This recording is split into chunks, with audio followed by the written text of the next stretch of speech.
கிறிஸ்பியான வெண்டைக்காய் ஃப்ரை பார்க்கலாமா? வெங்காயம் தக்காளி இல்லாமல் வெண்டைக்காய் மட்டும் வச்சு வெண்டைக்காய் ஃப்ரை வாங்க பார்க்கலாம். ஹாய் அண்ணே, கொஞ்சம் வித்தியாசமாக ட்ரை பண்ணலாம்னு சொல்லிட்டு எனக்கு தெரிஞ்ச ஏதோ செட்டிங்ஸ் போட்டு ட்ரை பண்ணியிருக்கேன். இந்த வீடியோ நல்லா இருக்குன்னு சொல்லுங்கள்.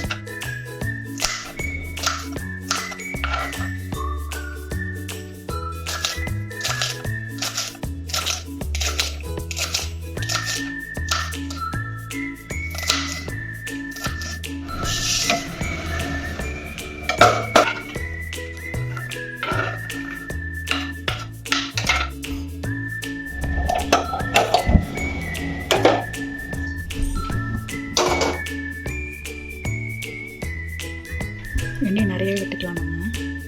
பிகாஸ் நம்ம டீப் ஃப்ரை பண்ணுறோம் அப்படின்றதுனால கொஞ்சம் நிறையவே எண்ணெய் தேவைப்படும். வெங்காயம் தக்காளி உளுந்து கடுகு எதையுமே போடாமல் ட்ரை பண்ணலாம்னு நினச்சேன். பட் நம்ம உளுந்துலாம் சாப்பிடவே மாட்டோமே, கொஞ்சோண்டு உளுந்து போட்டுப்போம் அப்படின்னு முடிவு பண்ணி கொஞ்சோண்டு உளுந்து போட்டுக்கிறேன். அம்மா சொல்லுவாங்க எந்த பலகாரம் பண்ணுறதுனாலும் சும்மா பேருக்காச்சும் 2 கடுகு போடணும் அப்படின்ட்டு. ஏன்னு கேட்டால் அது விஷம் முறிப்புன்னு சொல்லுவாங்க. ஸோ அதனால நான் 2 கடுகு போட்டுக்கிறேன். அப்புறம் நிறைய உளுந்து சாப்பிட்டு உளுந்து உழவுதான் போதும் போட்டுடுறேன்.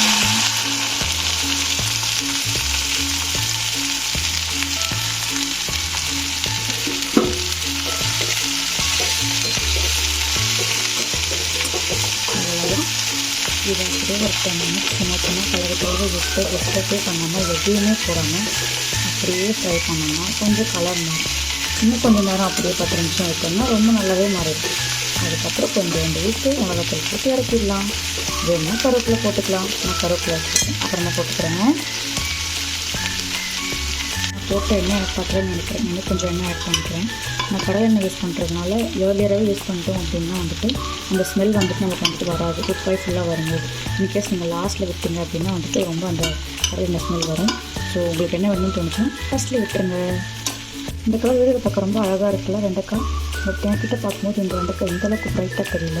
இந்த ஃபோன் செட்டிங்கில் ஏதோ மாற்றினாலும் இந்த மாதிரி கலர் தெரியுது. உங்களுக்கு இப்படி ஆர்டிஃபிஷியலாக வேணுமான்னு சொல்லுங்கள், இல்லை நேச்சுரலாக வேணுமான்னு சொல்லுங்கள். நான் அப்படி வீடியோ போடுறேன்.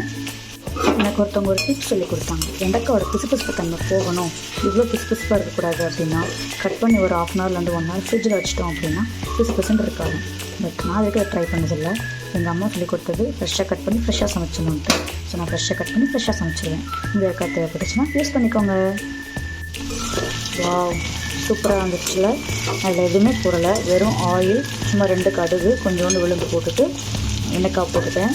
இப்போ தான் நான் மஞ்சள்தூள் உப்பு மிளகாத்தூள் அதெல்லாம் போட போகிறேன். நான் உப்பு போட்டுக்கிறேன். உப்பு அவங்கவுங்க கலவு தகுந்த. எனக்கு கொஞ்சம் எப்பவுமே உப்பு நிறையவே சாப்பிடுவேன், ஸோ அதனால் நிறையவே போட்டுக்கிறேன். அப்புறம் மஞ்சள்தூள், உங்களுக்கு மஞ்சள் கையில் ஒட்டக்கூடாதுன்னு நினச்சிங்கன்னா கொஞ்சமாக போட்டுக்கோங்க.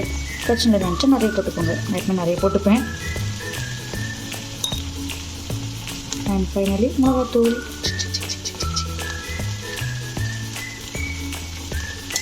அவ்வளோதான். இதுக்கு மூடி போடாதீங்க, கொத்துனஸ் போயிடும். ஸோ இப்படியே ஓப்பன்லேயே இந்த மிளகாத்தூள் மஞ்சள் வாசம் போகிற வரைக்கும் வச்சுட்டு சார்ந்ததுக்கப்புறம் இறக்கிடலாம்.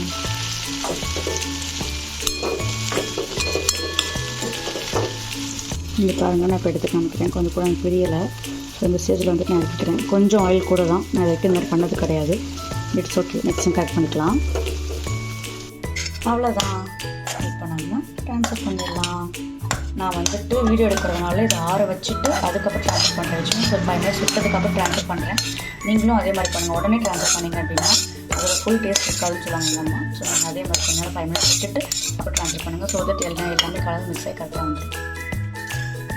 Bye.